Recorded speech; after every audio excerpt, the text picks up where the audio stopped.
So now that we've completed all of these steps and created some truly stunning designs in Photoshop, it is time for the final step.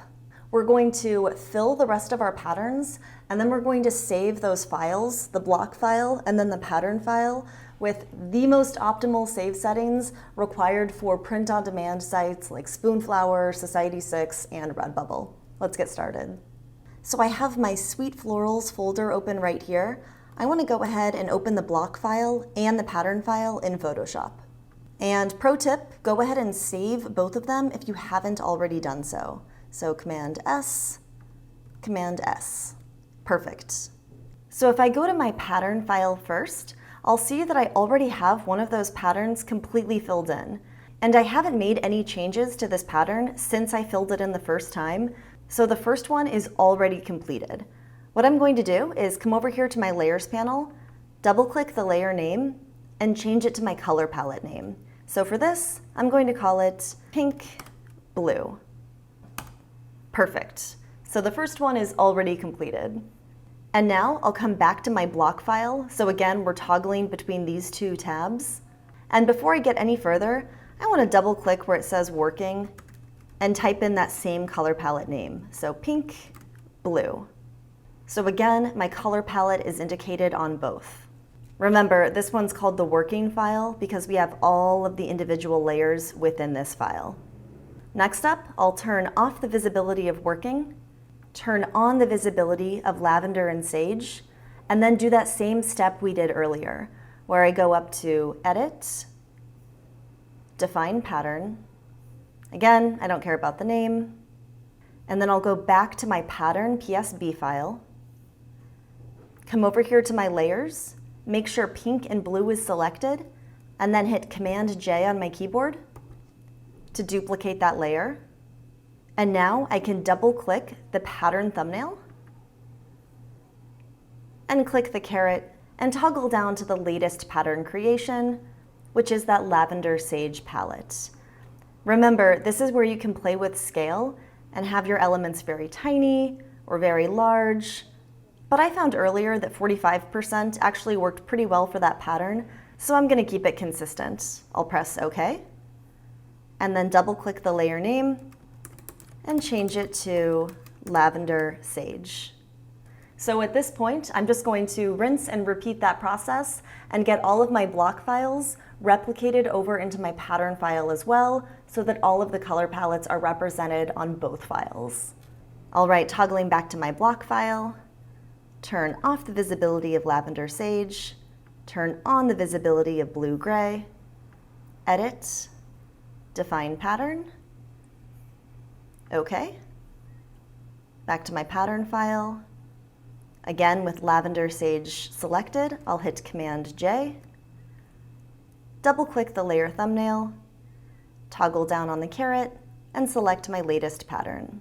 Then press OK. Don't forget to update your layer name, blue-gray, and repeat.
All right, so that was the last one. So now I have all of my color palettes over here in my block file, filled in as a pattern and replicated over here in my pattern file.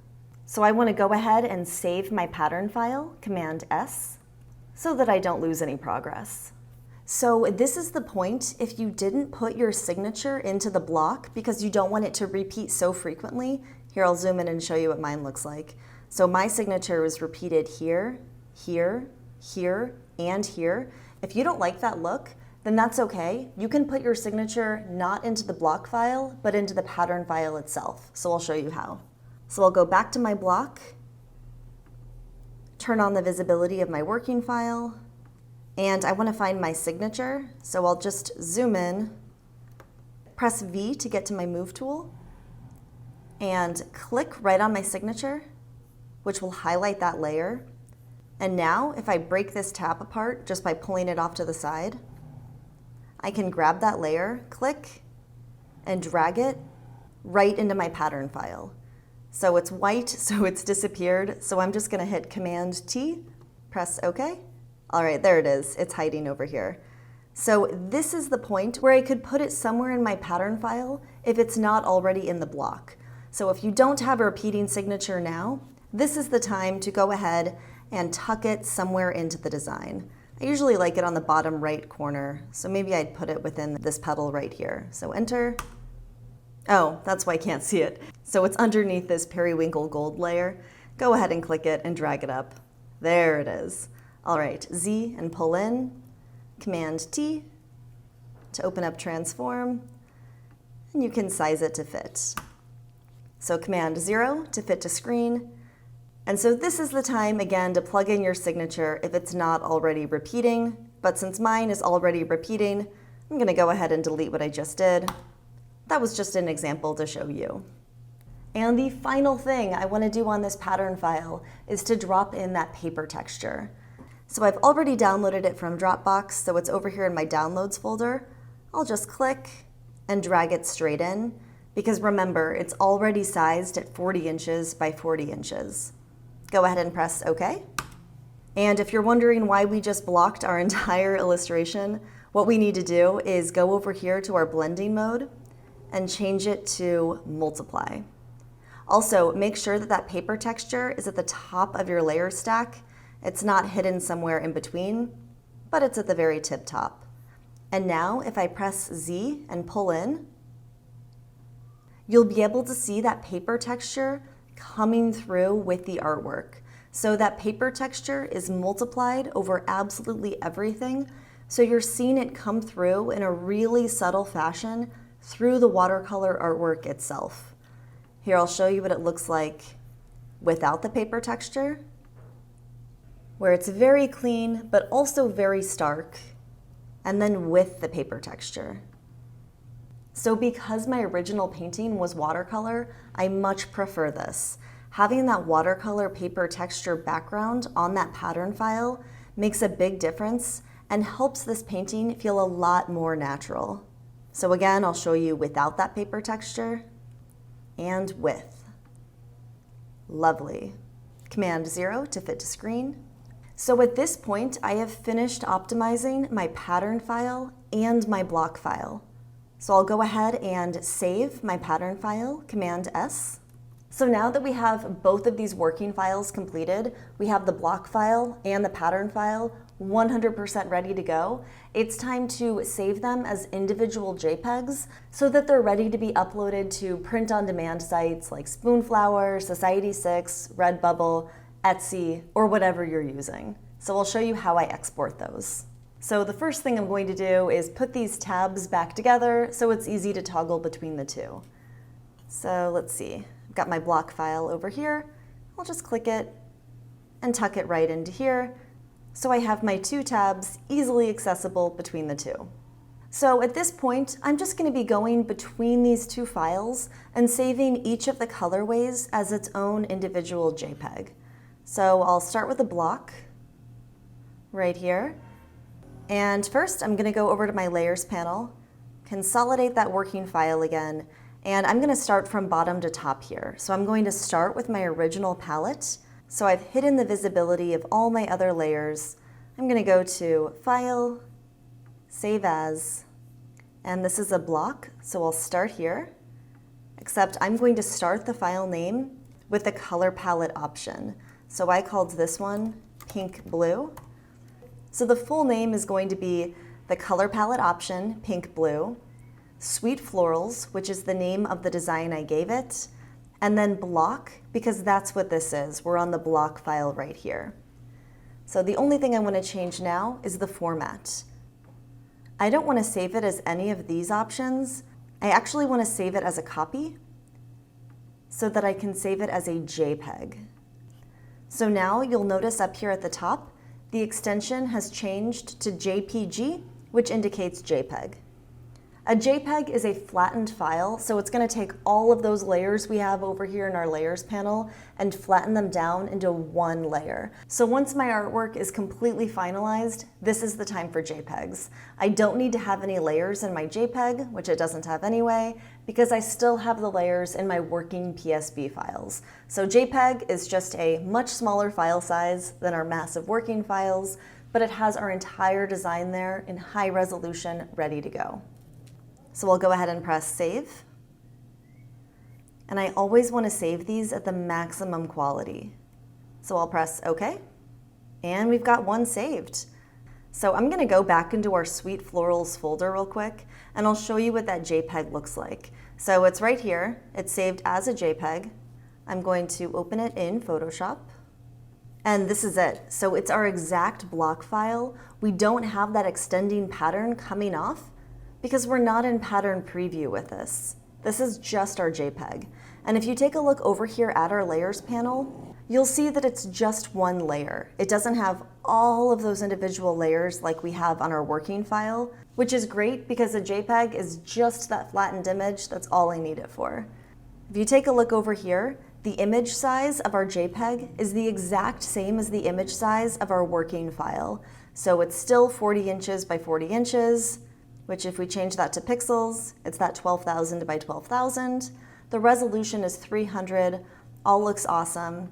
Over here in our color mode, we're still on RGB color, which is perfect. I use RGB color for every single one of my designs because every print-on-demand site I sell through requires an RGB color mode, not CMYK. So I stick with RGB for everything. All right, I can go ahead and close this JPEG. I just opened it as an example. And now I'm going to go over into my pattern folder, and I'm going to do the exact same thing.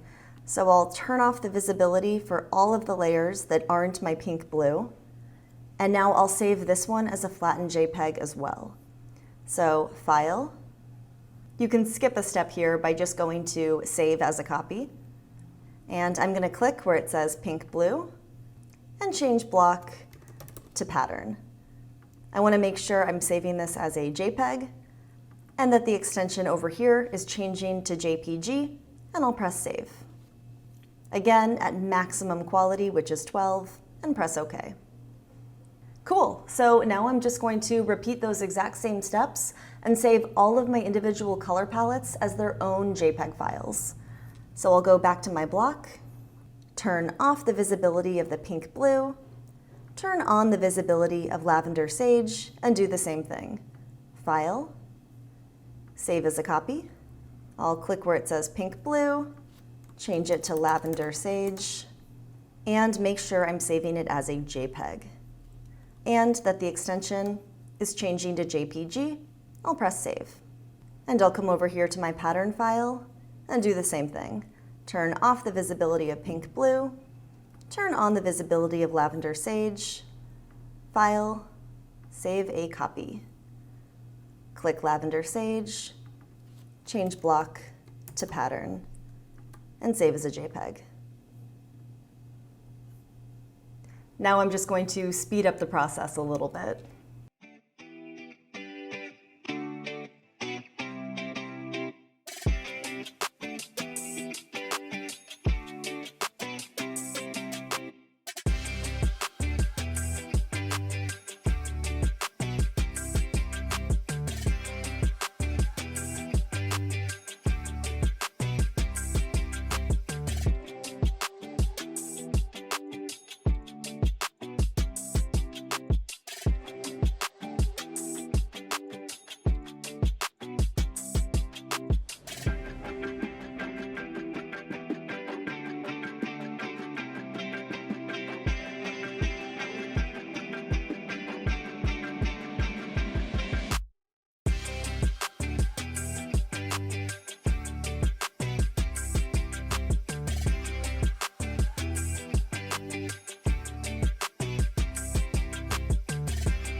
All right, cool. So I finished saving all of my JPEGs. I'll show you what my folder looks like.